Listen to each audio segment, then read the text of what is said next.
Todėl šiandien kalbėsime apie tai, kaip svarbu susikalibruoti savo tikslus su Dievo valia ir jo planu mūsų gyvenimai. Žmogaus siekiai dažnai gali būti geranoriški, tačiau jei jie nesutampa su Dievo planu, galime patirti nusivylimą ar netekti tikrosios gyvenimo prasmės. Viešpaties žodis pranašo Izaijo knygoje sako: mano mintis ne jūsų mintis, o mano keliai ne jūsų keliai.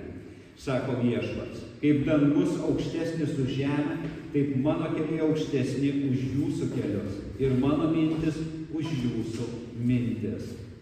Dažnai turime savo tikslus ir planus, kurie atrodo logiški ir geri.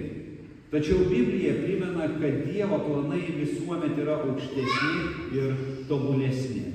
Pavyzdžiui, apaštalas Paulius planavo skelbti Evangeliją Azijoje, tačiau šventoji dvasia jį nukreipė į Europą.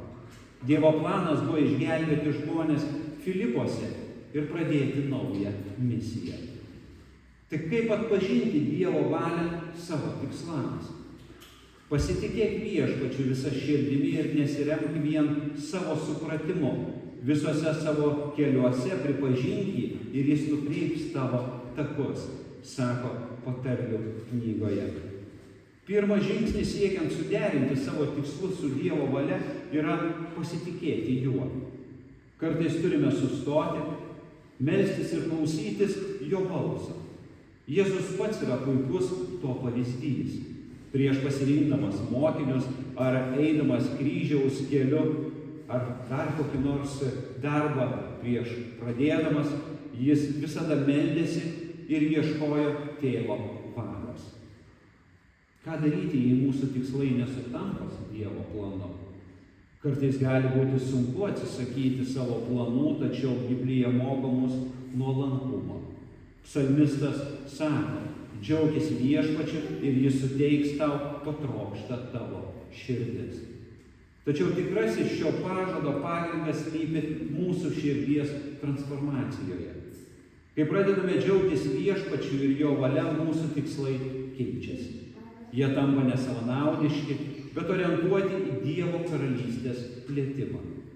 Prisiminkime Jono Krikštytojo žodžius: jam reikia augti, o man mažėti.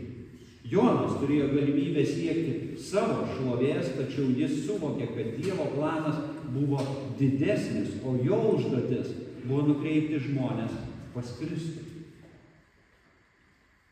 Kaip suprasti, kad mūsų planai yra suderinti su Dievo planais?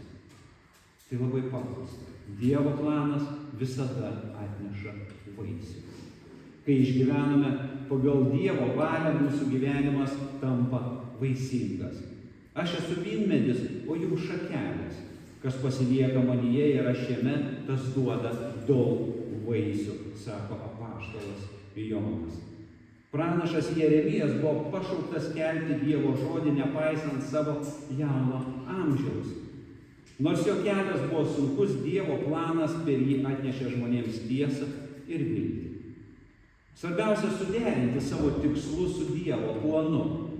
Tai kelias vedantis į tikrąjį gyvenimo tikslą ir prasmingus rezultatus. O kaip galime tai padaryti? Pirmiausia, atpažinkime Dievo balsą per maldą ir švento rašto skaitymą. Antra, būkime pasirengę pakeisti savo planus pagal Dievo vedimą. Ir trečia, pasitikėkime, kad jo keliai visuomet yra geresni, net jei iš pradžių to nesuprantame ar mums atrodo kažkaip kitaip. Ir nepamirškime, keldami savo tikslus ir kurdami planus ateinantiems metams, džiaugtis tą akimirką, kurioje esame. Kai mokiniai paklausė išminčiaus: ar gali paaiškinti, koks yra tikslas gyvenime? Jis atsakė: nežinau. O tai gal gali pasakyti, kokia gyvenimo prasmė? Negaliu, pasakė išminčius. O tai ką sako tavo išmintis, neatstojo mokiniai? Išminčius nusišypsojo ir tarė: gyvenime ne taip svarbu turėti tikslą ar prisikurti savo planų. Kur kas svarbiau yra jausti gyvenimo skonį ir juo mėgautis.